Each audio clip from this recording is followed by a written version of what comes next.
Our programs offer many languages. Please visit suprememastertv.com/schedule.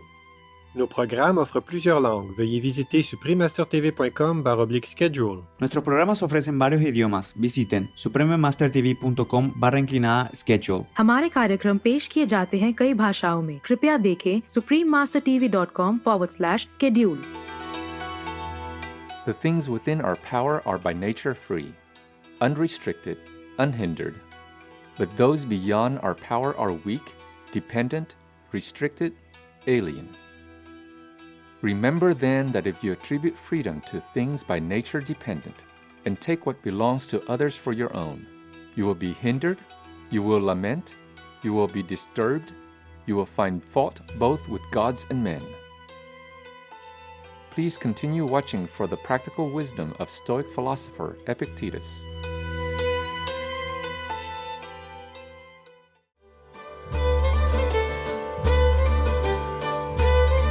Yasu, shining viewers.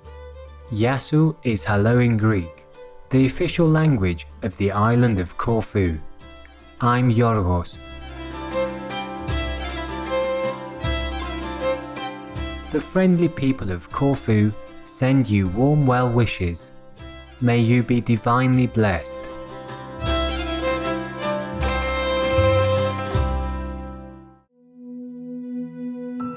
Epictetus was a Greek Stoic philosopher who lived in the 1st and 2nd centuries CE.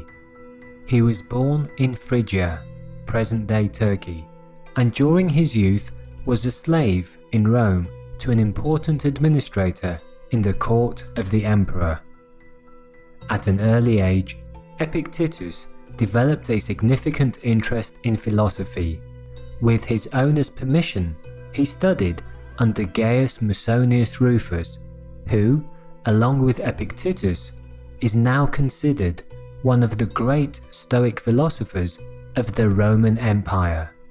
After acquiring his freedom in 68 CE, young Epictetus became a teacher of philosophy in Rome, later continuing his practice in northwestern Greece by founding a philosophical school there.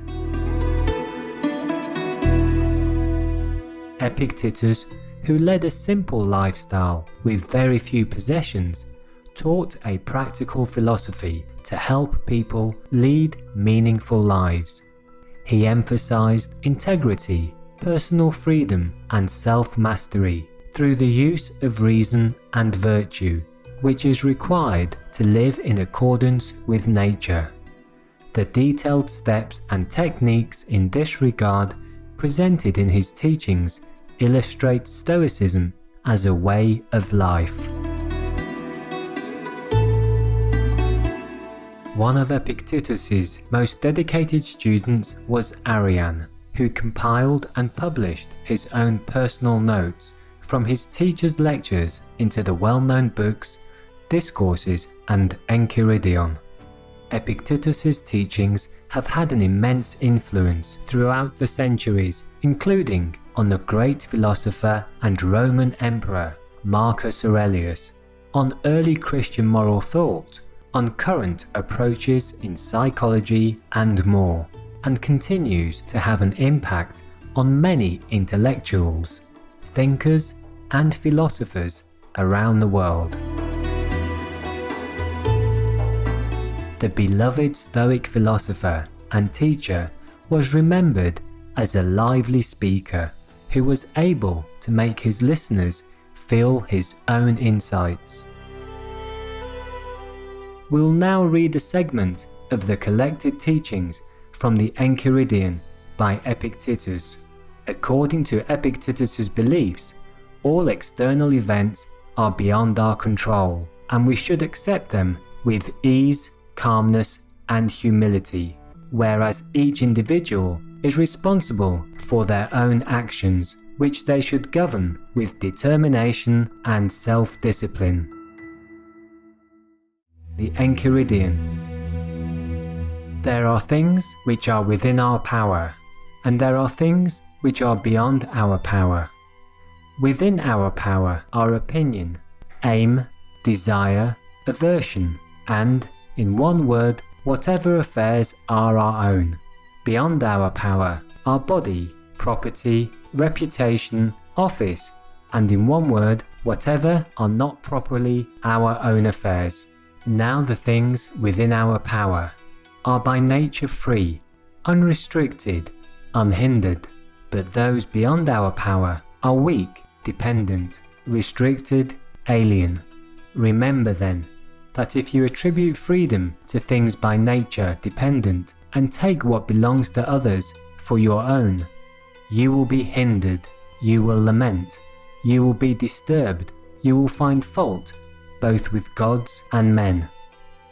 But if you take for your own only that which is your own, and view what belongs to others just as it really is, then no one will ever compel you, no one will restrict you, you will find fault with no one, you will accuse no one, you will do nothing against your will, no one will hurt you, you will not have an enemy, nor will you suffer any harm. Aiming therefore at such great things, remember that you must not allow yourself any inclination, however slight, toward the attainment of the others, but that you must entirely quit some of them, and for the present postpone the rest. But if you would have these, and possess power and wealth likewise, you may miss the latter in seeking the former, and you will certainly fail of that by which alone happiness and freedom are procured. Seek at once, therefore, to be able to say to every unpleasing semblance, "You are but a semblance, and by no means the real thing," and then examine it by those rules which you have, and first and chiefly by this, whether it concerns the things which are within our own power, or those which are not, and if it concerns anything beyond our power, be prepared to say that it is nothing to you. Remember that desire demands the attainment of that of which you are desirous, and aversion demands the avoidance of that to which you are averse.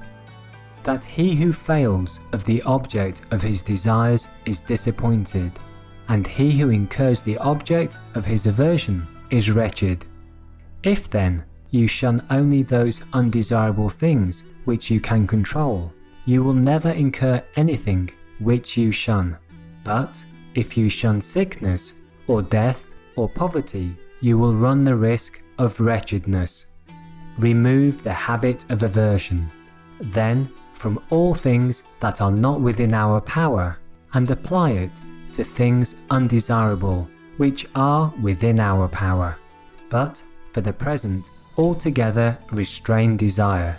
For if you desire any of the things not within our own power, you must necessarily be disappointed, and you are not yet secure of those which are within our power, and so are legitimate objects of desire. Where it is practically necessary for you to pursue or avoid anything, do even this with discretion and gentleness and moderation. With regard to whatever objects either delight the mind or contribute to use or are tenderly beloved, remind yourself of what nature they are, beginning with the merest trifles. If you have a favourite cup, that it is but a cup of which you are fond of, for thus, if it is broken, you can bear it. If you embrace your child or your wife, that you embrace a mortal, and thus, if either of them dies, you can bear it. Men are disturbed not by things, but by the views which they take of things. Thus, death is nothing terrible, else it would have appeared so to Socrates. But the terror consists in our notion of death, that it is terrible. When, therefore, we are hindered or disturbed or grieved, let us never impute it to others, but to ourselves, that is, to our own views. It is the action of an uninstructed person to reproach others for his own misfortunes, of one entering upon instruction to reproach himself, and one perfectly instructed to reproach neither others nor himself. Be not elated at any excellence not your own. If a horse should be elated and say, I am handsome, it might be endurable, but when you are elated and say, I have a handsome horse, know that you are elated only on the merit of the horse. What then is your own? The use of the phenomena of existence, so that when you are in harmony with nature in this respect, you will be elated with some reason, for you will be elated at some good of your own. As in a voyage, when the ship is at anchor, if you go on shore to get water, you may amuse yourself with picking up a truffle in your way, but your thoughts ought to be bent toward the ship and perpetually attentive, lest the captain should call, and then you must leave all these things, that you may not have to be carried on board the vessel. Thus likewise in life, if, instead of a truffle, such a thing as a wife or a child be granted you, there is no objection. But if the captain calls, run to the ship, leave all these things, and never look behind. But if you are old, never go far from the ship, lest you should be missing when called for. Demand not that events should happen as you wish, but wish them to happen as they do happen, and you will go on well. Sickness is an impediment to the body, but not to the will unless itself pleases. Lameness is an impediment to the leg, but not to the will, and say this to yourself with regard to everything that happens, for you will find it to be an impediment to something else, but not truly to yourself. Upon every accident, remember to turn toward yourself and inquire what faculty you have for its use. If you encounter a handsome person, you will find continence the faculty needed. If pain, then fortitude. If reviling, then patience. And when thus habituated, the phenomena of existence will not overwhelm you.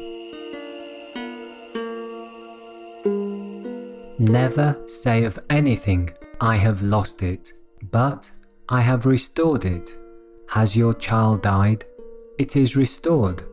Has your wife died? She is restored. Has your estate been taken away? That likewise is restored. But it was a bad man who took it. What is it to you by whose hands he who gave it has demanded it again? While he permits you to possess it, hold it as something not your own, as do travellers at an inn. Virtuous viewers, we appreciate your company on today's Words of Wisdom. Please join us again tomorrow for the second part of Stoicism as a Way of Life, selection from Epictetus Enchiridion. Please stay tuned to Supreme Master Television for more constructive programming. May your heart be illuminated by the merciful brilliance of the divine. Our programs offer many languages. Please visit suprememastertv.com/schedule and suprememastertv.com/WOW.